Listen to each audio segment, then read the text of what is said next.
Sure, I just got to say, I didn't realize that this was July's top 24. I was like, who is Julie? Right here.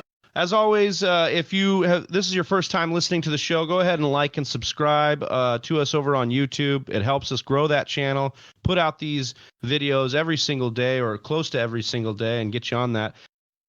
Well, that brings us to our meat and potatoes of this episode, guys. I'm really excited about this. We're going to walk through, as it stands, July 8th, the top 24 ADP and wide receivers. So we're going to pick out a couple names that we like that we want to talk about, but we're going to let Chelsea walk us through this ADP. So take it away, Chelsea.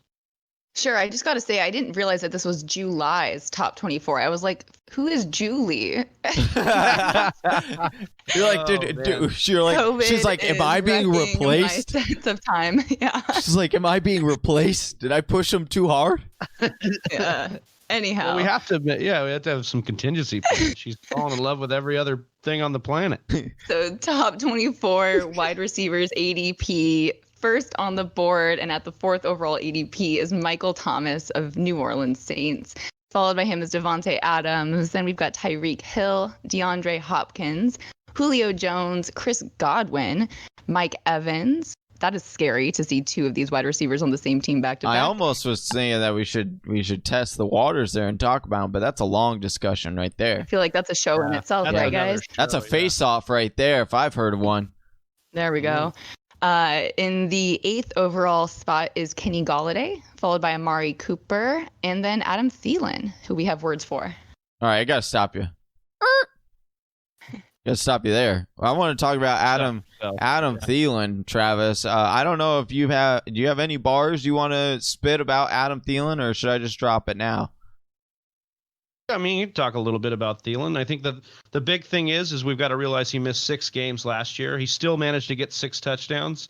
He was targeted 48 times, and this is not what we're used to seeing out of him. He caught 30 balls, 418 yards. In most formats, Thielen didn't even register as a top 50 finish at the wide receiver position. The Vikings themselves posted the 5th worst completion percentage in the NFL last year. So we've talked before about how volume could be an issue, but also efficiency was an issue last year. We can look at a little bit of optimism, though, Johnny. You've got Stephon Diggs leaving. That's 93 targets that have vacated. Chelsea very aptly talked about vacated opportunity earlier, and that is what we've got in Minnesota here with Stephon Diggs leaving town. But the big question, Johnny, is health. And based on where Thielen is, are you having to overpay right now on a guy that you can't guarantee will get there if he's had these injury-plagued seasons? He's not the biggest, best recruit we've seen come out of the draft. That was his whole thing. He was a walk-on guy. He has grit and heart. He's not exactly the prototypical athlete, but he does have a good shot, Johnny. He's grandfathered in as the de facto number 1 in Minnesota. Yeah, I mean, when it comes to Adam Thielen, a few weeks ago we were talking about him. I was going back and forth as to whether or not he was a value back in the 5th or 6th round. I was actually been like, okay, I'll actually get on the boat of Adam Thielen, because they were going very similar to where Diggs was going, and I was like, actually, this would be the first year I would go Thielen over Diggs, because many people who watch the show know I've been a big advocate of that in past years. But again, like you said, you have to look at the situation, and so did everyone else. And they saw that Stephon Diggs left, and so his ADP really began to rise. And I think it's gotten to a place that I'm not too comfortable paying for. And so I don't think I'm going to have Stephon Diggs, I don't think I'm going to have Adam Thielen on a lot of my fantasy rosters, not because he can't be that top fantasy wide receiver. We've seen it before in 2018. Let's not forget, this guy was averaging 19.1 fantasy points per game at the wide receiver spot, which was good for wide receiver 8. He was dominating that first half of that 2018 season. He was either the wide receiver 1 or the wide receiver 2 during the first half of last year. So we know that it's definitely there. And a lot of the reason why he was dominating was because Stephon Diggs was, kind of in and out of the lineup at that time, or dealing with injuries. He was in it, but kind of a decoy. And so it makes you, really excited for what Thielen could do this year because Diggs isn't there. But then, a big thing that I noticed was the drop off from going out of the slot. We knew that Adam Thielen kind of struggled with catches out when he wasn't, in the slot where he could get a better release. And we saw that his contested catch rate was ranked 60 last year. Not great. And who did the Vikings draft in the first round, Johnny? And who is the report? They drafted Justin Jefferson, who made his living at LSU in the slot. Yeah.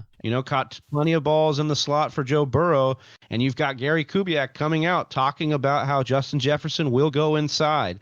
That's why we drafted him. That's what we want him for, meaning Thielen's got only one place to go. That's outside, and hopefully not outside in the cold. But, at this point, if that's the case, like you're talking about, you paint a very vivid picture of why you may need to steer away from Adam Thielen. And then I just look at some of the guys that are going around him or that's before him. The biggest Kenny picture. Galladay, yeah, for me, A.J. Brown is after, DJ Moore is after, Allen Robinson, Odell Beckham. I know, if you're going to pick someone with a little bit of a shaky outlook, maybe pick OBJ because the ceiling is just there for OBJ, where I just don't know if it's going to be there for Thielen and the Minnesota Vikings. Would I be surprised if Adam Thielen does, he's coming off the board as the wide receiver 10. Would I be surprised if he finished as, the wide receiver 8, 9, or 10? No, because I've seen it before, but am I willing to gamble on Thielen this year? And the answer is no for me, because of the talent at the wide receiver position that's behind him, frankly. I think his stock has been overcorrected and overvalued.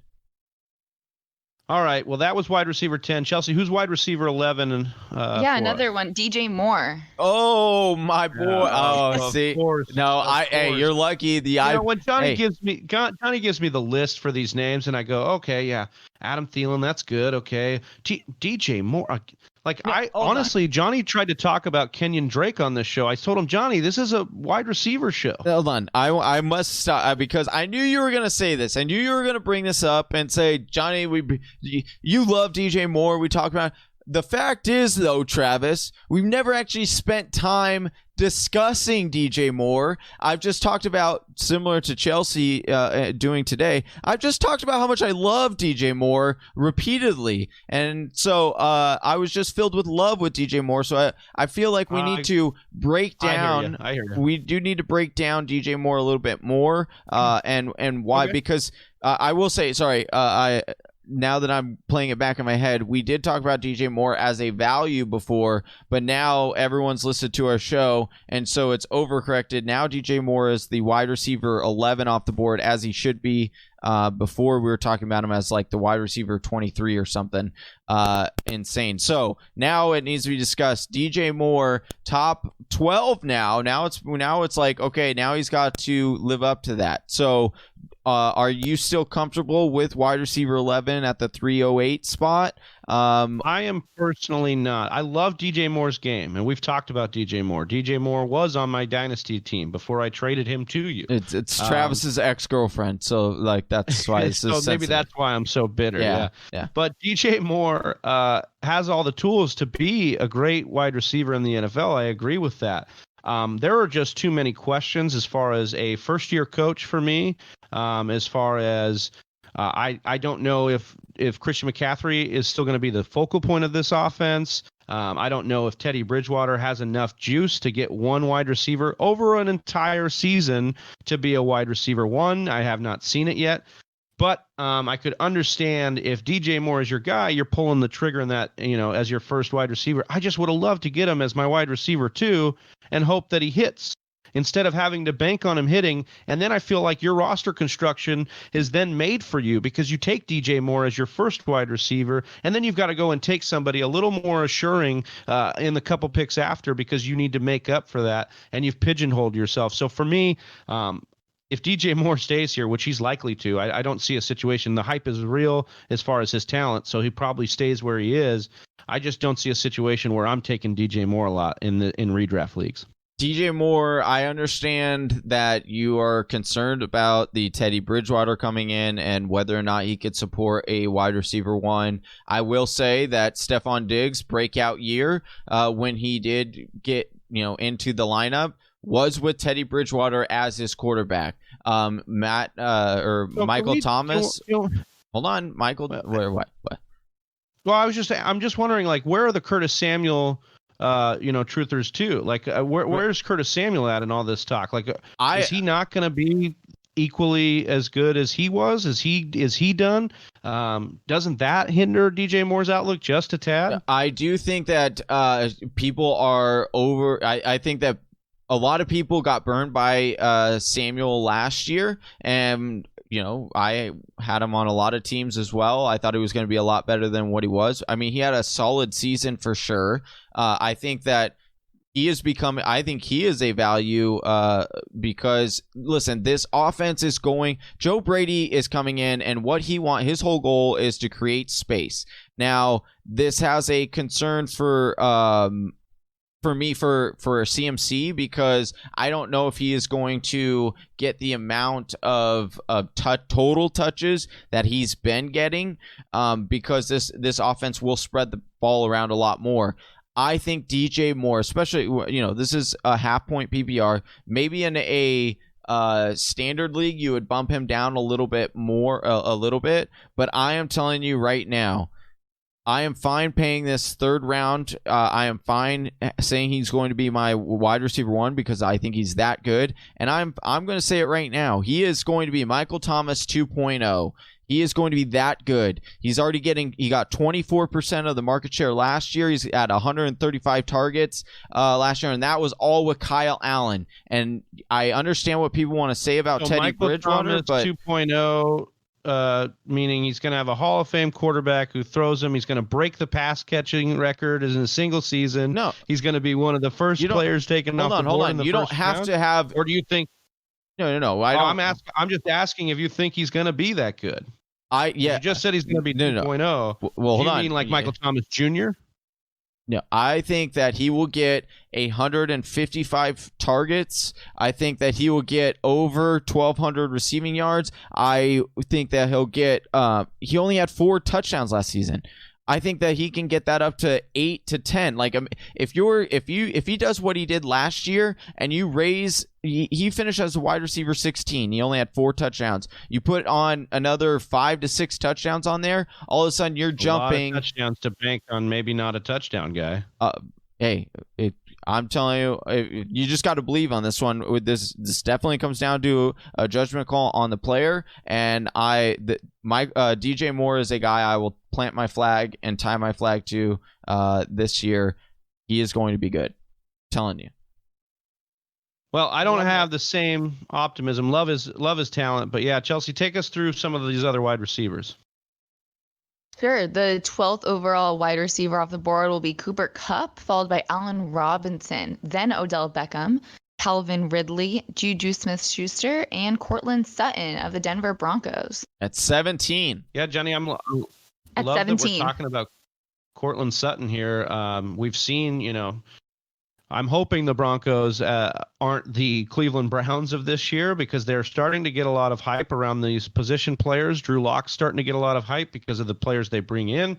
But Courtland Sutton last year, with pretty bad quarterback play for a lot of the year, was a low-end wide receiver too. He ended the year on a very nice stretch with Drew Lock, a lot of chemistry there. Led the team in targets, 72, led them in yards, 1,112, and led them in touchdowns with 6.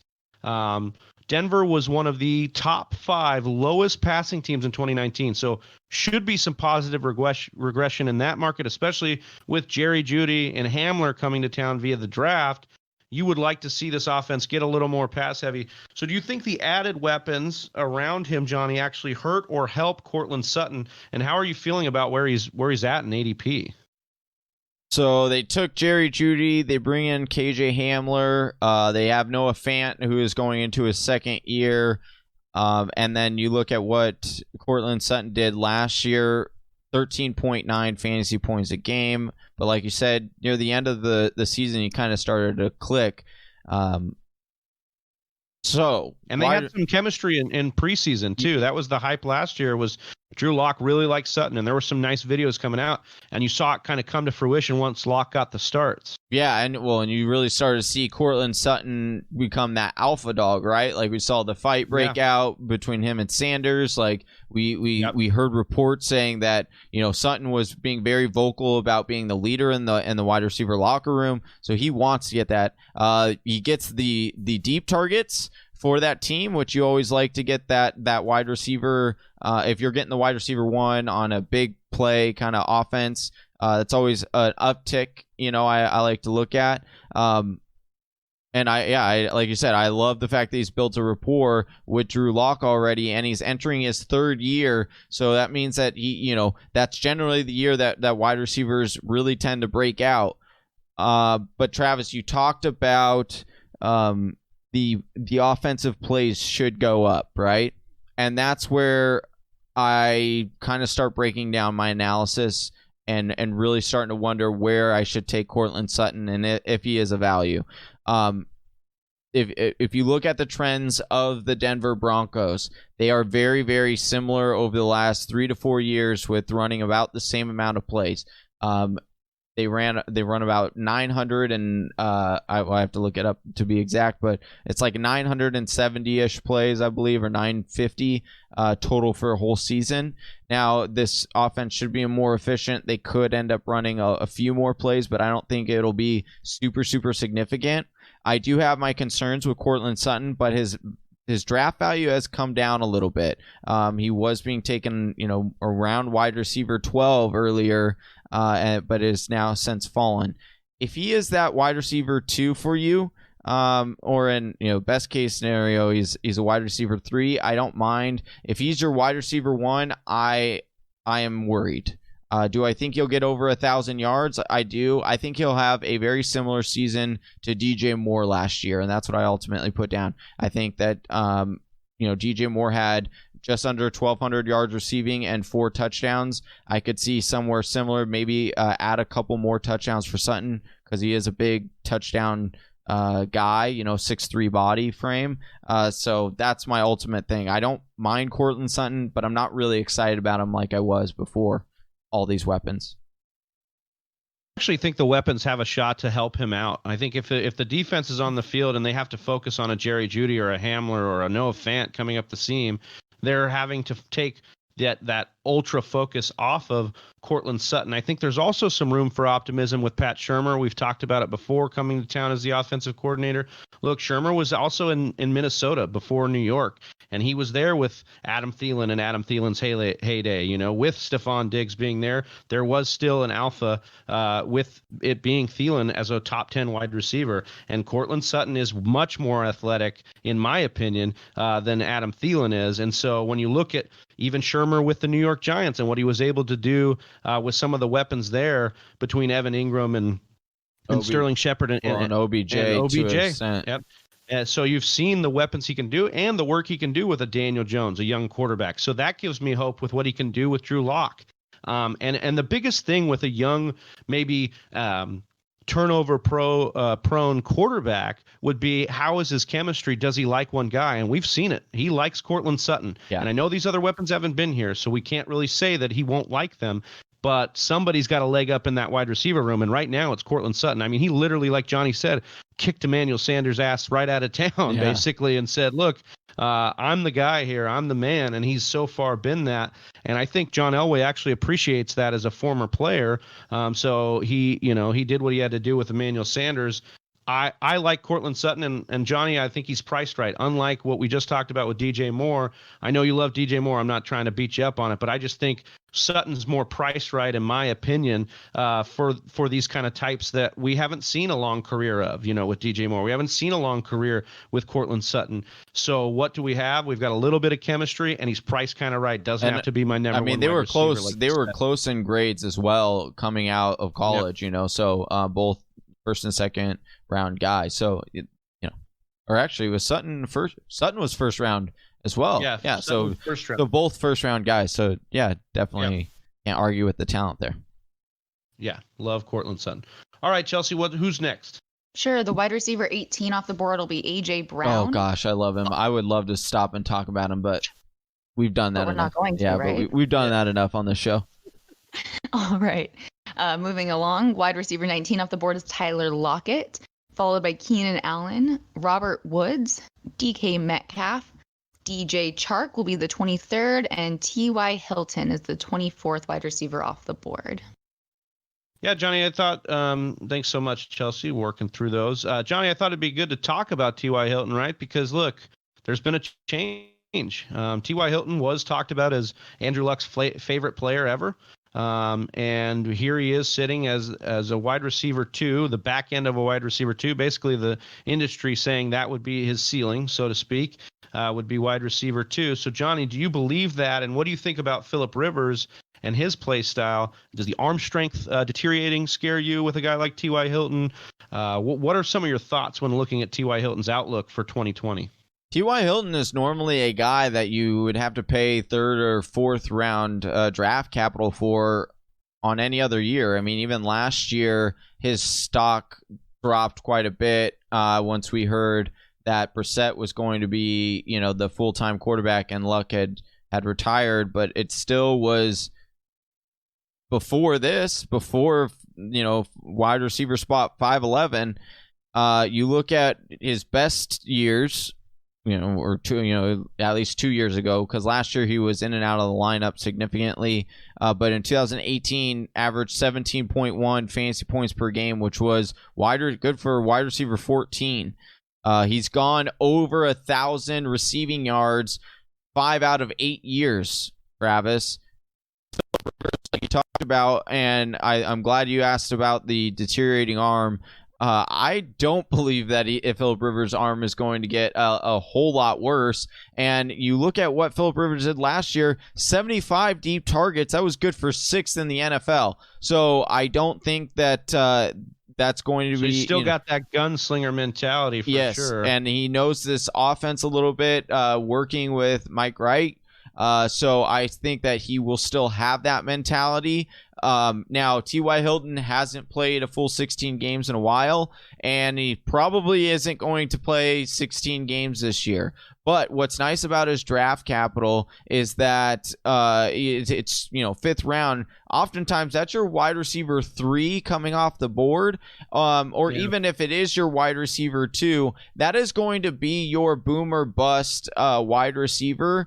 And, just looking at what T.Y. Hilton has done through his 6-year career, over like the 8 years, past 8 years, he's consistently between 5 and 7 touchdowns, consistently over 1,000 yards. He will be boom and bust. He's not going to be a consistent wide receiver for you. But with this draft capital, Travis, and what he can do, right? He doesn't have to be, right? And so I'm getting more and more excited about T.Y. Hilton, and that's why I wanted to highlight him, because he is going with, amongst like a lot of these guys that we talk about all the time. When they get drafted, people are going to go, dang it, I really wanted him. Guys like DK Metcalf or A.J. Brown or Robert Woods as his team starts building a little bit more. But know that you've got a guy who can really win you a week, and then you can grab a guy later on that we'll talk about in the next question, but, like Christian Kirk or, Anthony Miller that you can kind of fill in. And there's even, Will Fuller, who will be more consistent for you, and so you get that upside. Yeah, I think you're kind of selling me here right on the show on T.Y. Hilton. He wasn't a guy I was terribly looking at right away. So I just, for me, I think you do have a shot that he is going to pop a lot of weeks, especially in those weeks, where Indy needs to come back in games and because Phillip Rivers is a perennial guy that gets you down in games because he does have turnovers, and then he kind of fires back in the fourth quarter, and that's his style. Chelsea, when we're looking at these 24 teams, like, is there something that stands out to you as far as a player that you like or were interested in or anything that just kind of comes to mind? Oh, she turned off her mic. I think you're on mute. Yeah. Yeah. Dude, look at that. She's like, Well, she is so mad because you talked about Can you hear me? Yeah. Yeah, She was so mad that she had to mute you because of the love comment, dude. Thanks a lot. Yeah, I know. Dang. Not We're it gonna have at to all. look for a new producer soon. Thanks. No, I was just looking through this list, and 24 wide receivers in this top list. 4 teams on this list have 2 wide receivers. So that's kind of interesting to me, right? If in the top 24 wide receivers, 4 teams have their 2 top wide receivers on this list. That tells me that 12 teams don't have a single wide receiver that makes up the top 24 ADP, right? So that just tells me that 12 teams are going to have a number 1 wide receiver that's going to fall later in the draft.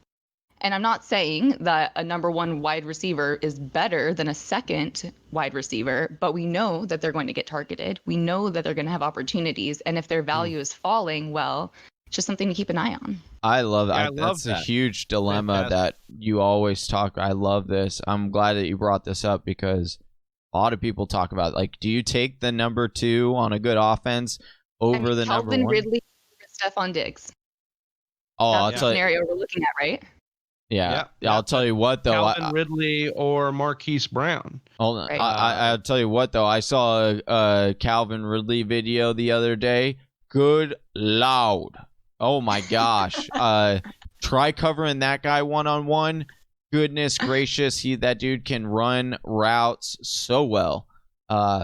Oh yeah, welcome to knowing about Calvin Ridley, Johnny. Jeez. Welcome in. Yeah, I've been trying to tell you for years about Calvin It's Ridley. funny because you watch one video and now you've got a man crush on. Oh, dude, it's All funny. It's funny because I'll be saying the same thing to you next summer when it comes to DJ Moore once you're back on the boat again. Yeah, whatever. Yeah. Look, I'm done with DJ Moore. I'm not calling him. I'm not writing. I changed my number. It's done. No, I'm just kidding. I love DJ Moore. Heartaches and breakups on this show. Yeah, look, emotionally charged in COVID-19 2020. All right. Yeah. So that is a wonderful stat, Chelsea. I think that it really gives you food for thought and saying, like, hey, I can wait. That just shows you how deep the wide receiver class. Yeah, like she said, there's opportunity and value later on.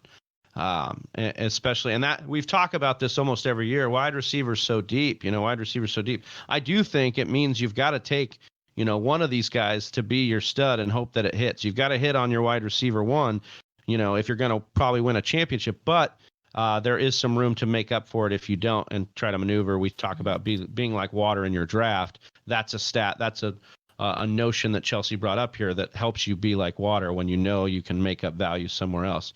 But one guy on this list that's not on this list I wanted to ask you guys, one guy that's not on this list that will be on this list by the end of next week.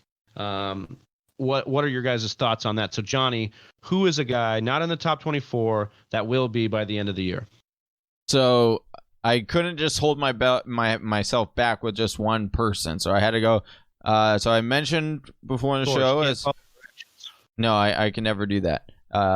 So Christian Kirk, I had mentioned it in the last segment. I definitely think Christian Kirk could be a guy, especially in the offense that he's in. Chelsea talked about, you look at some of the 4 teams, they're all really, really good offenses with good quarterbacks. That's what they have in common. And guess what? Christian Kirk has a good quarterback and a good offense. So I do think, and how can I go another show? I've already, I've gone a show, almost every show mentioning AJ Brown, how much I love him. I've gone every show almost talking about Kenyon Drake, how much I love him. And I can't not talk about my other guy, Terry McLaurin. I can't believe he's not on this list. This is insane. Terry McLaurin will be on this list 100%. Like both of those picks, especially Christian Kirk. I'm a big fan. He's on my dynasty team, but another player on my dynasty team, a wide receiver, just mentioned him in passing, is Marquise Hollywood Brown. I think Marquise Brown has the ability to be one of the most special players in this league just based on pure speed alone, and he's going to be tied to one of the brightest young quarterbacks in the league in Lamar Jackson. We've seen they have chemistry, especially in the red zone. That makes me very happy because touchdowns are hard to come by in the NFL. But if you're a speedster and you can mess around in the red zone with your quarterback, I love it. Marquise Brown, I think, is going to be a lock for a wide receiver 1 next year when you're drafting, and I think he's definitely going to be within the top 24 this year. Chelsea, did you have anybody not on the list? You were talking about number 1 wide receivers. Anybody come to mind for you? I was surprised to see Stefon Diggs not on this list, and I think it's also just sort of a creature of habit, like expecting this guy. And then he's also been talked about a lot because of COVID, just his real frustrations coming into this year. So I've had my mind on him a lot. Like maybe boom or bust is sort of where I'm thinking he's going to have either a stellar year or he's really just going to I don't know, not. But you can be boom or bust. I'd love to see him. Yeah, you can be boomer bust and be on that list. A guy that comes to mind is Amari Cooper, who's being drafted high, but has a success rate of every other week sometimes when you get him going. So maybe it is something where Diggs winds up at the end of the year as a wide receiver 2. Sure. Especially when you look at Buffalo did support a wide receiver 2 last year. That's right. in John Brown. So are they too similar? We've talked about this before. I don't want to get too much into it, but I mean, that's kind of where that's at. So Stefon Diggs, very interesting name that could be there. Well, to bring it full circle, that's what earlier when we were talking the topic from earlier today, they were saying that one of the most overrated things to look at is the overall season and being like, oh, he finished with this amount of stats. Yeah, and not his points per game. Right. And so that is interesting to look at. Yeah, 100%. Whisper Nation, we want to know what you think, though, about the top 24 ADP. Any guys too high? Any guys too low? Who should be on there that isn't on there? And what your thoughts are on wide receiver 1s and the ADP as it stands July 8th. But you guys, you have just a limited amount of time to pre-sale the Fantasy Whisperers draft kit for 2020. Usually this thing is $15. We are pre-selling it right now to you for $10. That's an unbelievable deal. You can get this draft kit right now going to thefantasywhisperers.com. This thing is fully loaded with player profiles, risk assessor, bunch of consistency charts. We have a cheat sheet in there. We have got everything you need to help dominate your league, bring you home some hardware, and stay with your boys and get it's like we're drafting with you, Johnny. Mm-hmm. So it's like we're there. So go ahead and get that. Thefantasywhisperers.com. You can pre-order that now, and when it releases next week, July 15th, it becomes $15. So don't miss out on that $5 discount right off the bat. For Johnny Game Time Hicks, Chelsea Lee Byers, I'm Big Travy. We are the Fantasy Whisperers, and we are out. Peace. Thank you for listening to the Fantasy Whisperers podcast. You can hear more from John and Travis on Google Play, SoundCloud, and iTunes. You can also follow us on Instagram, Facebook, and Twitter at TF Whisperers.